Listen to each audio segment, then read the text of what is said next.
Bonjour, bienvenue dans cette nouvelle émission de Studio Lacan qui va consacrer son divan dans le monde à l'écrivain Samuel Beckett. Un divan que nous avons intitulé Les zigzags de Beckett, et vous allez voir qu'avec notre invité Bruno Clément, nous allons faire avec Beckett des zigzags. Puis dans la seconde partie de l'émission, pour la rubrique L'actualité dans la psychanalyse, nous aurons le plaisir d'accueillir Stéphanie Cahuzac-Morel, qui viendra nous parler du temps en psychanalyse.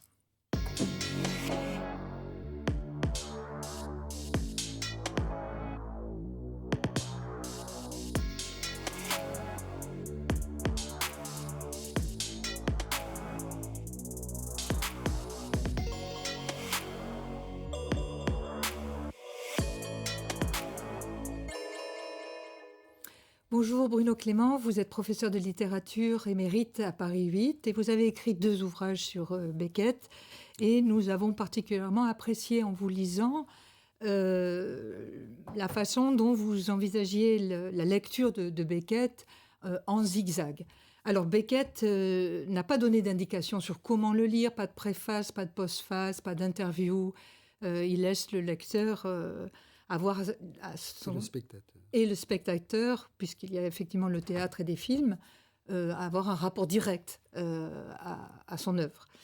Alors, la première question qu'on aimerait vous poser, qui est aussi un premier zigzag, c'est le bilinguisme chez Beckett. Vous dites, il n'a pas écrit 2 œuvres, mais une œuvre, une fois en français, une fois en anglais, ou une fois en anglais et une fois en français, parce qu'il se traduisait lui-même.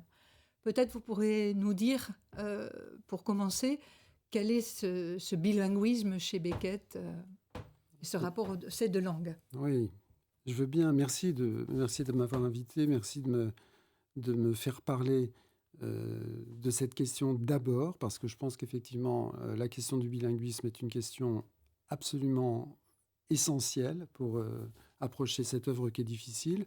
Et je vais essayer de le faire en prenant en compte ce que vous dites sur le zigzag, parce que c'est pas qu'il nous invite à faire des zigzags, mais c'est qu'il en fait lui-même tout le temps, et que effectivement, on pourrait considérer, c'est une hypothèse qui est peut-être un peu risquée, mais que le bilinguisme fait partie de ces procédés d'écriture qui s'apparentent à d'autres, qui s'apparentent eux-mêmes ces procédés à des zigzags. Alors, le bilinguisme, pour faire bref et un petit peu massif, je dirais, c'est pas une curiosité, c'est pas une anecdote, c'est pas une prouesse, c'est pas le résultat de quelqu'un qui sait admirablement parler les 2 langues, mais c'est le résultat d'un projet qui s'est élaboré peu à peu, qui a été un projet assez long, qui a abouti à cette pratique comme à une réponse qui se posait, à une question qui se posait à cet écrivain depuis très longtemps. Et donc, on a quelques documents qui sont des documents épistolaires. Il a quelques lettres, quelques confidences qu'il a pu faire à l'une ou à l'autre. Et donc, il se pose très tôt la question, comme tous les grands écrivains, comme tous les grands poètes, comme tous les grands philosophes aussi, comment écrire, avec quel instrument écrire, pas dans quelle langue, mais avec quelle langue écrire. Pas dans quelle langue, il ne s'agissait pas du tout de savoir s'il allait écrire en français, en anglais, etc. Mais avec quelle langue, c'est-à-dire avec quels matériaux qui permettent non pas de s'exprimer, parce que s'exprimer, ce n'est pas non plus tellement l'affaire de Beckett, mais de faire œuvre, disons. Voilà, de faire œuvre. Vous dites même inventer une langue. Inventer une langue, oui. Et je pense... C'est peut-être pas une citation de lui, mais je pense qu'il n'aurait pas récusé ça. Le modèle pour lui, enfin, il y a 2 modèles pour lui. Oui. Les 2 modèles qu'il cite, dont il se réclame, c'est premièrement Dante. Et il dit à propos de Dante, il a écrit la Divine Comédie dans une langue qui n'existait pas, qu'il a inventée. L'italien de la Nouvelle Comédie, c'est une pure fabrication à partir de langues qui étaient des langues locales, régionales, dont il a fait une sorte de synthèse harmonieuse. Et puis le deuxième exemple, beaucoup plus proche de lui, c'est celui de Joyce, qui n'a pas choisi non plus de s'exprimer en anglais, ni non plus dans aucune langue particulière, mais dans plein de langues à la fois. Et quand on a mis le nez dans Finnegan's Wake, on sait qu'on ne sait jamais, d'un point de vue linguistique, où on est. Donc oui, il invente effectivement. Et alors, mon interprétation, mon hypothèse, si vous voulez, c'est que pour quelqu'un qui se posait les questions qui se posaient, très tôt, on pourra reformuler ces questions si on veut, le bilinguisme est une réponse. C'est-à-dire, non pas écrire dans un mauvais anglais ou dans ceci ou dans telle langue, non pas écrire en anglais, non pas écrire en français seulement, mais écrire dans les deux langues. Du coup, on a un texte qui est bifide, si on veut, hein, c'est-à-dire qui a deux faces, mais c'est quand même un seul texte. Et en fait, si on veut parler bien de tel texte de Beckett, par exemple en attendant Godot, je cite le texte qui est le plus souvent cité et qui est à l'esprit du plus grand nombre de gens, il faudrait citer toujours, non seulement en attendant Godot, mais Waiting for Godot. Et il y a des différences entre les deux. Alors, si on considère que l'un est la traduction de l'autre, on va dire, mais il y a des différences. Mais on peut aussi dire, ce n'est pas la traduction de l'autre, c'est l'autre face de la même œuvre. C'est vrai que c'est pas la même opération de traduction que si la traduction eût été faite par un traducteur professionnel, puisque c'est de la plume même de l'auteur. Donc du coup, ça change complètement le statut du texte traduit. Ça fait partie de l'œuvre elle-même. Donc c'est pour ça que vous parliez d'une version double finalement. C'est une version double. Alors vous avez déjà commencé à évoquer la question de la langue, qui est finalement au cœur même du travail de Beckett. Et très tôt, dès 1937 et peut-être même avant, Beckett formule ce qu'on pourrait considérer comme son projet esthétique, et vous en parlez dans vos deux ouvrages. C'est une lettre donc, que vous citez, Bruno, une lettre écrite en allemand à son ami Axel Kaun, qui lui fait la demande de traduire en anglais des poèmes d'un écrivain allemand. Et alors Beckett décline l'offre et donne ses raisons, et alors on aurait bien voulu que vous lisiez les premières lignes de cette lettre, en tout cas le début de cette lettre, déjà pour faire résonner un petit peu les mots de Beckett lui-même et pour resituer un petit peu sur la question de la langue. C'est vrai que quand j'ai découvert l'existence de cette lettre, j'étais quand même assez impressionné. Et en même temps, d'un seul coup, j'ai eu l'impression que beaucoup de choses s'éclairaient parce que tout converge. Une fois qu'on a ça entre les mains, on se dit que beaucoup d'aspects d'un projet qui peut apparaître comme disparate prennent sens. Alors donc, c'est effectivement 1937 et c'est un tout petit passage d'une lettre qui est beaucoup plus longue. Hein. Cela devient de plus en plus difficile pour moi, pour ne pas dire absurde, d'écrire en bon anglais. De plus en plus, ma propre langue m'apparaît comme un voile qu'il faut déchirer en deux pour parvenir aux choses, ou au néant, qui se cachent derrière. La grammaire, le style. Ils sont devenus, me semble-t-il, aussi incongrus que le costume de bain victorien ou le calme imperturbable d'un vrai gentleman, un masque. Espérons que viendra le temps, et Dieu merci dans certains milieux, il est déjà venu, où l'on usera de la langue avec le plus d'efficacité, là où à présent on en mésuse avec le plus d'efficacité.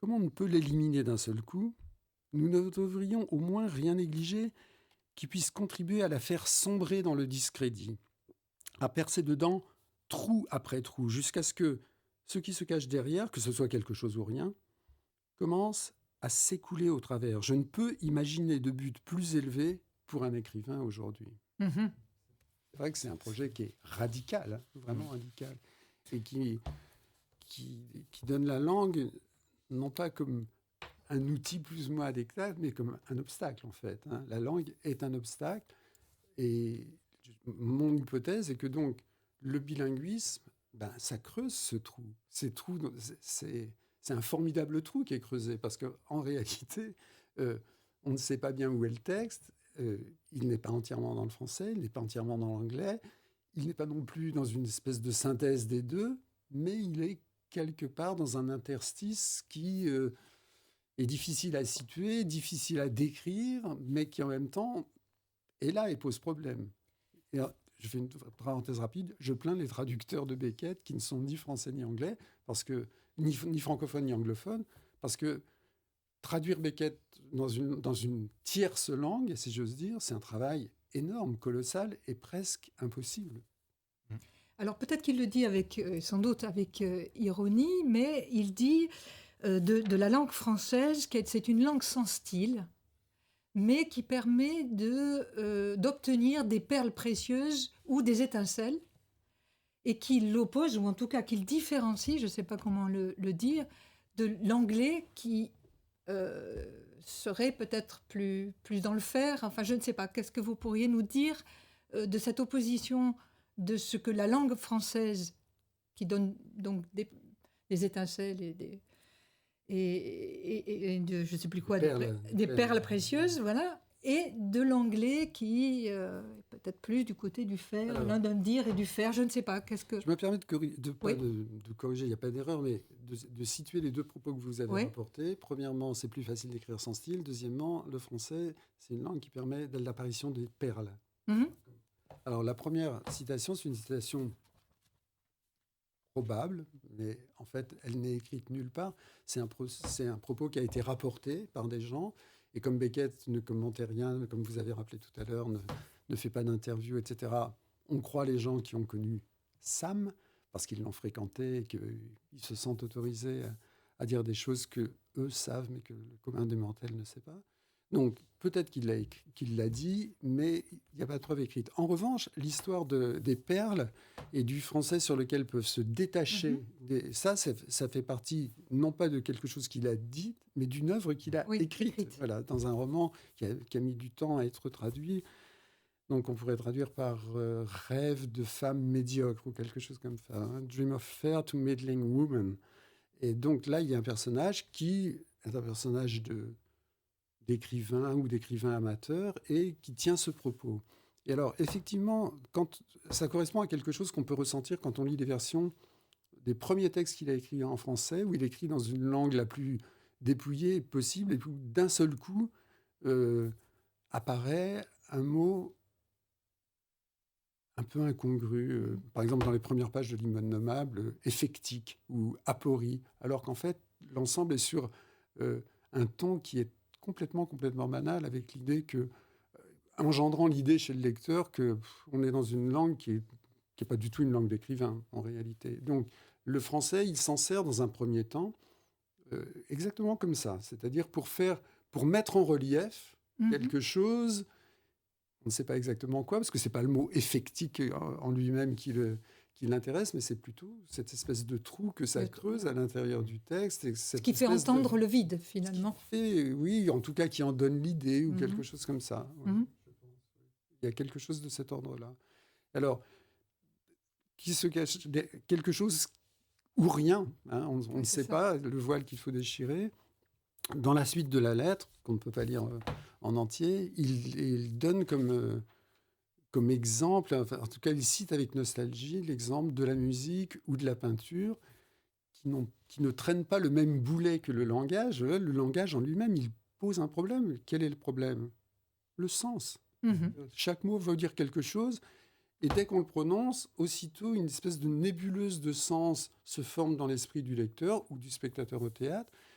Et Beckett dit, mais pourquoi ça nous arrive à nous ? Et pourquoi on ne peut pas faire comme si, comme font les musiciens, comme si les mots n'avaient pas le sens que leur donne le dictionnaire, mais le sens enfin, peut-être aucun sens, mais pourquoi on ne peut pas en faire l'usage qu'en font, par exemple, les peintres ou les musiciens ? Ce qui, me semble-t-il, a été l'ambition le souci qu'il a eu toute sa vie, jusque dans les tout derniers textes. Voilà. D'ailleurs, dans la lettre de 1937, il évoque la matérialité sonore des mots. Il dit, dans cet écart entre les outils et l'usage qui en est fait, on rendra peut-être perceptible un murmure de cette musique finale ou de ce silence qui est au fond de tout. Voilà. Alors, cette question de la matérialité sonore des mots, de la musique, a eu sans doute un destin dans l'œuvre de Beckett, parce qu'il a traité de cette matière-là, mais aussi de la musique, finalement. Il a traité alors, oui, d'une part, il était lui-même musicien. Il était peut-être amateur, mais il aimait beaucoup jouer du piano. Il jouait du piano, il a épousé une pianiste, il connaissait très bien la musique romantique allemande, Schubert notamment, Beethoven, qu'il a beaucoup utilisé même dans ses propres œuvres. Et puis, sans dire qu'il voulait faire œuvre lui-même de musicien, il a revendiqué dans une lettre, alors ça c'est une lettre, du coup on sait qu'elle a existé à un de ses metteurs en scène, ce qu'il appelait une affaire de sons fondamentaux. Il disait dans une pièce comme Fin de partie, c'est à propos de cette deuxième grande pièce en français, il disait au diable les interprétations philosophico, esthético, etc. Moi, je ne revendique qu'une affaire de sons fondamentaux, matter of fundamental facts. Voilà. Et donc, il y a un projet qui est un peu musical, c'est-à-dire au moins on comprend en lisant cette phrase-là qu'il faut attacher peut-être moins d'importance aux mots qui se succèdent et qui ont l'air de signifier ou de renvoyer à telle ou telle signification, que plutôt à l'harmonie ou aux assonances ou aux dissonances qu'il a minutieusement choisi. Et il y a certains metteurs en scène, c'est pas les plus nombreux, mais il y a certains metteurs en scène qui sont très attentifs à ça. Ouais. Et ça donne des mises en scène réellement différentes. Parce que du coup, si on fait attention à ça, on est obligé aussi de faire attention à la gestuelle en se disant que peut-être ce qui est vrai des mots est vrai aussi des gestes et que la danse est plus près de la préoccupation de Beckett que les simples allées-venues, les simples mouvements des personnages. D'ailleurs, ces didascalies sont assez consistantes finalement, peut-être pas dans toutes les pièces, mais Si. elles sont assez volumineuses, Très volumineux. très dans le détail de ce que fait chaque personnage sur scène, de l'intensité de l'éclairage. Et c'est vraiment, ça fait partie du texte. Ah oui, ça fait partie du texte, du temps de silence. Oui. Et effectivement, il y a certaines de ces pièces, notamment une pièce pour la télévision qui s'appelle Quad, il demande que ce soit des danseurs qui fassent les mouvements demandés. Voilà. Les danseurs ou les danseuses, parce qu'en fait, on ne sait pas du tout. Ils se débrouillent pour qu'on ne sache pas si les silhouettes sont masculines ou féminines. Ça n'importe pas. Ce qui importe, c'est plutôt la gestuelle et les mouvements. Voilà. Alors, il y a une question qui nous a intéressés aussi avec Beckett, c'est bien sûr celle de la voix, plutôt pas une question, mais une dimension, la dimension de la voix. Il y a bien sûr la voix des personnages sur scène, mais il y a aussi la voix du narrateur dans le roman. Et puis la voix liée à la musique d'une certaine manière, la voix des mots, liée à la matérialité sonore des mots, au fond, et puis des voix parfois qui traversent les personnages, qui assaillent les personnages, comme des voix un peu imposées. Quel statut on pourrait donner à la voix chez Beckett ? La question est large. Ah oui, elle est très large. Elle est très large, parce que des voix, il y en a beaucoup au théâtre, vous venez de le dire. Il y a certaines pièces qui reposent entièrement sur une voix qu'on entend ou à laquelle il est fait allusion, surtout dans les dernières pièces, une pièce qui s'appelle Footfalls. Il y a un seul personnage, pas en français, hein, le bruit des pas. Il y a un seul personnage visible, mais il y en a quand même deux qu'on entend. Et puis, dans Berceuse, par exemple, il y a un personnage qui est muet, qui est dans un fauteuil à bascule, et dans un rocking chair, plus exactement, ce qui s'appelle en français une berceuse. Et c'est pour ça que la pièce s'appelle Berceuse. Et là, on entend une voix, mais le personnage qu'on voit, on ne l'entend pas. Et dans la dernière bande, qui est une pièce d'une période plus ancienne, il y a la voix du personnage qui est sur scène, qui entend sa propre voix sur un magnétophone, mais du coup, c'est sa voix, mais ancienne, c'est un autre état de sa voix. Donc, effectivement, il y a tout à l'heure, on parlait de zigzag. Là, on fait des zigzags, c'est-à-dire que le personnage, il va en arrière, il revient en avant, et les deux voix qu'il entend, enfin, les deux voix qu'entend le spectateur, on va dire, elles émanent peut-être du même personnage, mais en réalité, non. Il y en a une qui émane d'un magnétophone et l'autre qui est sur la scène et qu'on entend. Alors, quel est le statut de la voix ? On peut le rapprocher de celui de l'image, d'une certaine façon. Pourquoi ? Parce que les personnages sont sujets, de façon des fois impromptue, de façon inattendue. Ils sont sujets à l'écoute ou à l'entente de voix. Des voix les traversent. De la même façon qu'ils sont de temps en temps soumis à des images qui leur arrivent. Voilà. Et Beckett prend ça comme thème très souvent de ses fictions. Alors, il y a une fiction qui conjugue merveilleusement les deux, mais ce n'est pas la plus facile. C'est un roman de 1960 qui s'appelle « Comment c'est ?» en 2 mots, dans lequel le personnage, tour à tour, entend des bribes de voix, très très difficiles à transcrire. Beckett, des fois, dit « quoi ». C'est en ces termes-là dans le texte. Mais tantôt, il a des flashs, il a des images qui sont décrites, d'ailleurs, elles sont fugitives, et on comprend très vite qu'il n'a aucune maîtrise, ni de l'apparition de la voix, ni de l'apparition des images. Il y est très attentif, ça devient pour lui l'obsession la plus grande, mais en même temps, il n'a pas la maîtrise. Voilà. Et donc l'interrogation est toujours, qu'est-ce que c'est que cette voix, d'où elle vient, quel est son statut, qu'est-ce que c'est que ces images? Voilà pourquoi on peut dire que la voix, c'est une sorte d'image, ou l'image, une certaine sorte de voix. Voilà. C'est-à-dire qu'on n'en a pas la maîtrise, on y est soumis, et des fois, on l'attend avec désespoir, presque. Dans Mal vu, mal dit, où il n'y a pas de voix, le personnage, le narrateur, c'est très difficile de le définir, parce qu'il n'a pas de nom, évidemment, dans le texte de Beckett. Il attend avec désespoir l'apparition d'une silhouette, toujours la même, mais il n'a pas la maîtrise, il ne sait pas quand est-ce qu'elle va arriver, et ni même si elle va arriver. Oui, il emploie d'ailleurs l'expression « faire une image », comme la voix est une image, faire une image. Je crois que c'est les derniers mots de fin de partie. Non, de Mal vu, mal dit. Alors, non, c'est une histoire très importante là, à laquelle vous faites allusion. Ouais. Il y a un pré-texte, un avant-texte, si on peut dire, du roman dont je parlais à l'instant, Comment c'est, qui raconte là, effectivement comment on peut faire une image quand on est écrivain. Et donc ça se termine, c'est un tout petit texte qui se termine par « ça y est, c'est fait. J'ai fait l'image ». Et donc là, on a l'impression qu'on a un bon artisan qui connaît bien son métier. Mais c'est un avant-texte. Quand il a publié le texte dans sa version définitive, dans Comment c'est, on a à peu près la même image, mais ça ne se termine pas du tout de la même manière. Ça se termine par « ça y est, c'est fait, j'ai eu l'image ». Et là, on est sur une autre planète, parce que ce n'est pas l'expérience d'un créateur qui est relatée, mais l'expérience de quelqu'un qui subit quelque chose qui n'est pas de son ressort. Ce n'est pas lui qui a l'initiative du tout.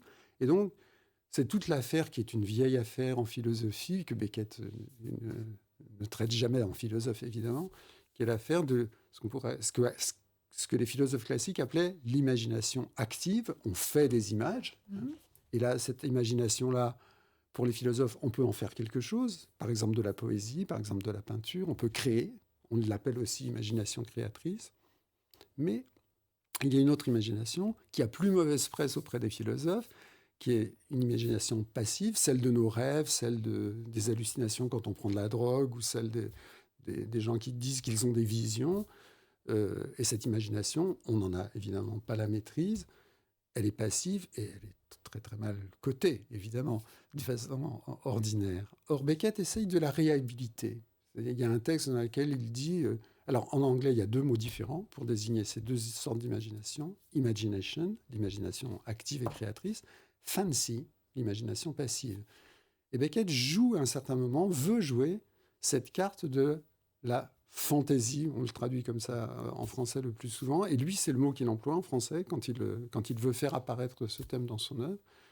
Et il y a un texte dans lequel il dit, voilà, l'imagination passive, fancy is his only hope. Son seul espoir, c'est cette fancy, cette fantaisie. Alors, rien ne marche vraiment d'une façon définitive, ni l'une ni l'autre, mais c'est pour dire qu'il pose de façon vraiment à la fois radicale, rigoureuse, une question qui est une question ancienne.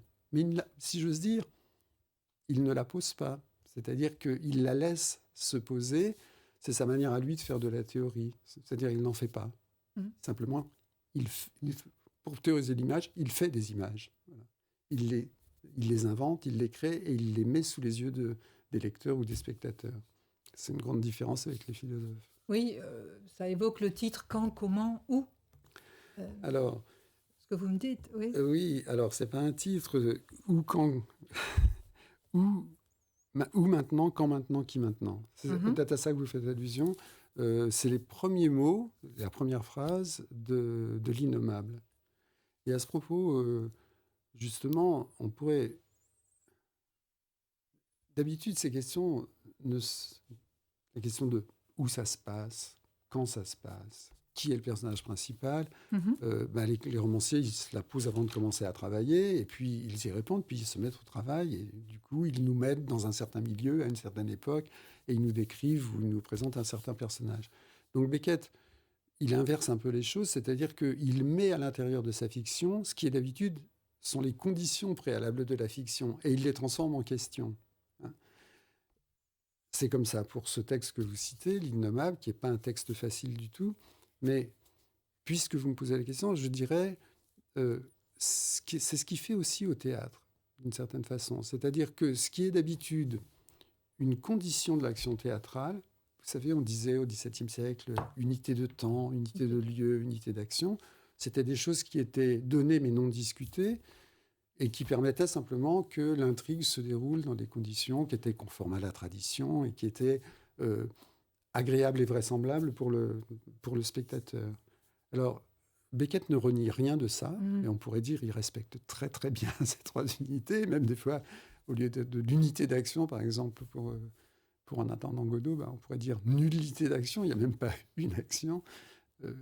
Comme dit un critique un peu méchant, En attendant Godot, c'est une pièce dans laquelle il ne se passe rien. 2 fois.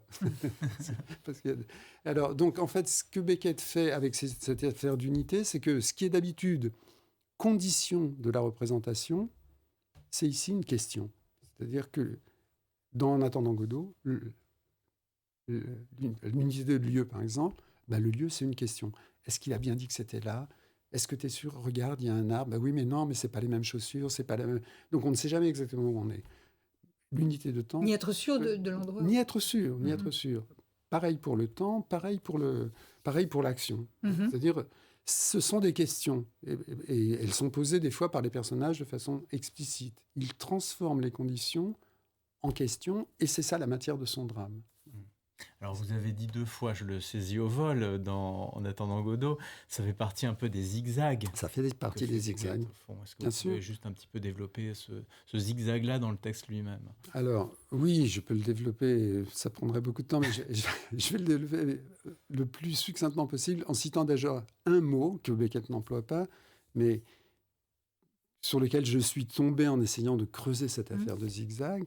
C'est le mot épanorthose. C'est un mot un peu barbare et compliqué. C'est le nom d'une figure de rhétorique qui consiste à revenir un peu en arrière sur ce qu'on a dit. Imaginons que je vous ai dit ça. Ah, attendez, je me suis trompé. J'ai dit ça, mais en fait, il faudrait d'abord nuancer, dire que... Alors là, je fais une épanorthose, et en réalité, on fait des épanorthoses absolument tout le temps.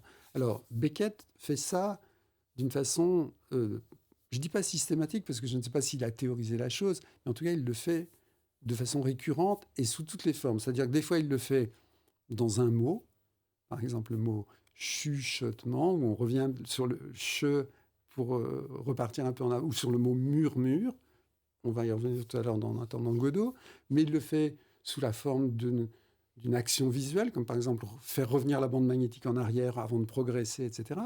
Il le fait dans l'organisation d'une pièce de théâtre. Le deuxième acte, c'est un peu un retour en arrière parce qu'on a l'impression de revoir la même chose. Puis quand on avance, on s'aperçoit que ce n'est pas exactement la même chose.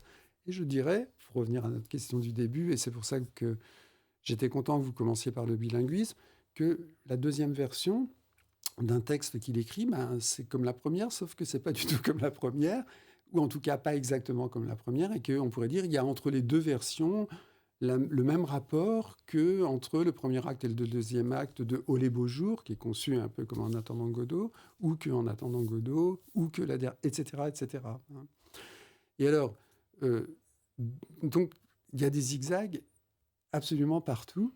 Ce qui m'a frappé quand on en a discuté un petit peu la dernière fois tous les deux, c'est que tous les trois, pardon, c'est que le mot n'est pas de Beckett, mais je l'ai trouvé chez un philosophe qui est le philosophe Henri Bergson, qui lui théorise aussi la chose d'un point de vue philosophique et qui dit, en réalité, la démarche du philosophe, si on veut qu'elle soit rigoureuse, si on veut l'envisager dans ce qu'elle est intrinsèquement, ça suit le mouvement d'un zigzag. Et, et le Z lui-même, c'est une belle lettre, hein, parce qu'il fait lui-même c'est une lettre performative, hein, en fait. Voilà. Zigzag, c'est un mot performatif. Le zag, c'est la même chose que le zig, sauf que c'est un retour en arrière, mais en fait, il est différent. Et pareil pour la lettre elle-même. C'est un petit bijou, ce mot de zigzag, voilà. Oui, qui à la fois défait la question de la vérité, de la réalité. Vous disiez, ça défait la certitude de l'unité de temps, de lieu, d'action. Ça amène à un dénuement comme ça, y compris de la signification. La signification des mots. Je ne sais pas si c'est un dénuement ou une négation, mais en tout cas, ça contraint de la poser autrement, cette question. Voilà, parce que on ne peut pas la chercher dans un endroit, on ne peut pas la chercher dans un autre endroit, mais plutôt dans un mouvement. Et en fait, ce mouvement, rien n'indique que ce soit un mouvement qui nous conduise vers du sens ou vers la vérité. D'ailleurs, dans la lettre qu'on a lue tout à l'heure... De 1937. De 1937, c'est une lettre... Donc, il a 31 ans, c'est pas un tout jeune homme. Hein. 30 ans, il a déjà pas mal publié. Et c'est l'époque, d'ailleurs, 1937, où il commence à publier des poèmes en français. Ils ne sont pas connus à ce moment-là, etc. Mais il s'exerce déjà à écrire dans une langue qui n'est pas la sienne et dans un mauvais français, comme il écrit là dans un mauvais allemand, dans la lettre. Et donc, cette histoire-là du zigzag, c'est une affaire autour de laquelle il tourne depuis toujours. Mais dans la lettre en question, il ne dit pas que c'est pour arriver mieux au sens ou mieux à un sens. Voilà. La question de la signification, c'est plutôt une question qu'il faut évacuer parce que c'est un obstacle. Voilà. Il dit... quand un personnage dit, par exemple, dans Fin de partie, il y a un personnage qui dit « là, ça devient vraiment insignifiant ». Et l'autre personnage dit « pas encore assez ». Pas encore assez. Alors, en général, ça s'est interprété comme quelque chose qui va dans le sens de l'absurde, rien n'a de sens, etc. Mais en fait, il faut l'entendre aussi comme une déclaration de défiance à l'endroit du langage. Parce que si on veut arriver à quelque chose comme artiste, il faut d'abord se débarrasser de cette affaire. Voilà. L'affaire du sens, ça nous met des bâtons dans les roues, et un musicien ne s'en occupe pas, un peintre ne s'en occupe pas. Et donc, il faudrait arriver à faire dans le langage ce que les peintres ont fait en renonçant à la représentation, c'est-à-dire le figuratif. Voilà. C'est un peu de cet ordre-là. Et même chose pour la musique. Ça fait partie d'un horizon inatteignable, si on veut, mais qui a toujours été celui de Beckett. Bien, alors il y avait la question du temps, c'est une question qui m'intéresse chez Beckett, encore toujours, mais enfin on l'a déjà un peu abordé finalement, avec au moins la question des trois unités au théâtre. Oui. Et puis le temps, je ne sais pas ce que vous en pensez, mais le temps sur scène, c'est un peu le temps aussi de l'existence, le temps de l'existence des personnages, et le temps de cette scène auquel on assiste finalement. Il y a quelque chose comme ça où Beckett rend la chose un peu palpable. Oui.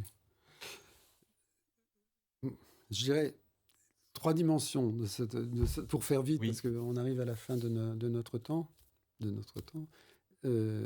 Premièrement, il se passe dans certaines pièces de Beckett ce qui se passe dans toutes les autres, c'est-à-dire qu'on part d'un certain endroit et on arrive à certains endroits, comme disait Aristote, un début, un milieu, une fin, ça se déroule comme ça. Ce n'est pas surprenant. Le premier acte dans Nathan Godot est un peu comme ça. Mais dès l'instant qu'on commence à voir le deuxième, on a l'impression que là, il y a une autre dimension du temps.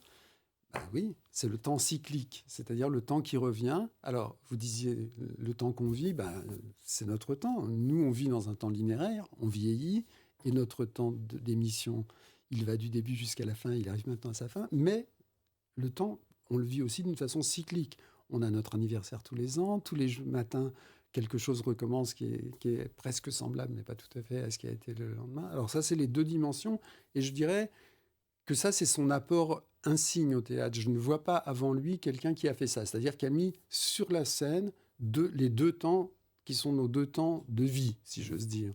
Mais il y a un troisième temps, on a commencé à en parler, mais très allusivement quand on a parlé des images et des voix, c'est le temps du souvenir, c'est-à-dire le temps de quelque chose, mais alors tout reste vague parce que tous ces objets d'interrogation, c'est-à-dire de quelque chose, c'est un temps mental, c'est un temps qui est d'un autre ordre. Il fait partie du vécu si on veut, mais il échappe à la fois au linéaire et au cyclique parce que rien n'indique, il n'y a aucun moyen de s'assurer qu'il y a une règle d'apparition ou de succession de ces différentes images. Voilà. Donc c'est un temps complexe. L'ensemble, ça fait quelque chose d'assez compliqué. Voilà. Bon, eh ben, écoutez, ce sera une formidable transition pour l'actualité de la psychanalyse. Peut-être juste en un mot, parce que ça m'avait frappé, vous pourriez nous dire le sens un peu méconnu de ce mot de catastrophe qui indique comme ça cette phase terminale. Peut-être juste un mot. Oui. C'est un mot qui a deux sens en français. Et Beckett, évidemment, joue sur cette dualité des sens. Premièrement, ça veut dire ce que tout le monde sait, c'est-à-dire un événement malheureux et profondément malheureux. Et c'est ce que tout le monde entend spontanément. Mais le mot a aussi un sens technique. Et il y a une pièce qui s'appelle Catastrophe, qui ne raconte aucune catastrophe, mais qui raconte la manière dont on va conclure une pièce. Parce que la catastrophe, c'est le mot qui, depuis le XVIIe siècle, c'est le mot que Corneille emploie, par exemple, pour dire le dénouement même d'une comédie. C'est le dénouement. Bon, on arrive au dénouement de ce divan dans le monde, et nous allons passer à la prochaine séquence. Sans malheur. Merci.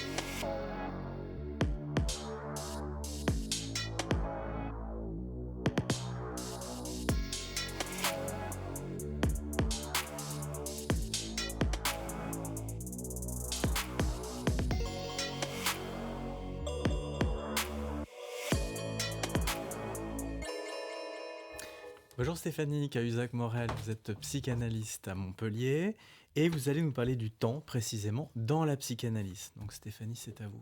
Merci, bonjour. Alors la découverte freudienne de l'inconscient nous révèle avant toute chose que le temps de l'inconscient ne se règle pas sur le temps de la mesure chronologique. Dans l'inconscient, nous dit Freud, donc je le cite, « Rien ne peut être conduit à son terme, rien n'est passé ni oublié ». Et donc Freud fait ainsi de l'inconscient une mémoire absolue qui ne connaît pas le temps et réserve le temps au champ de la conscience.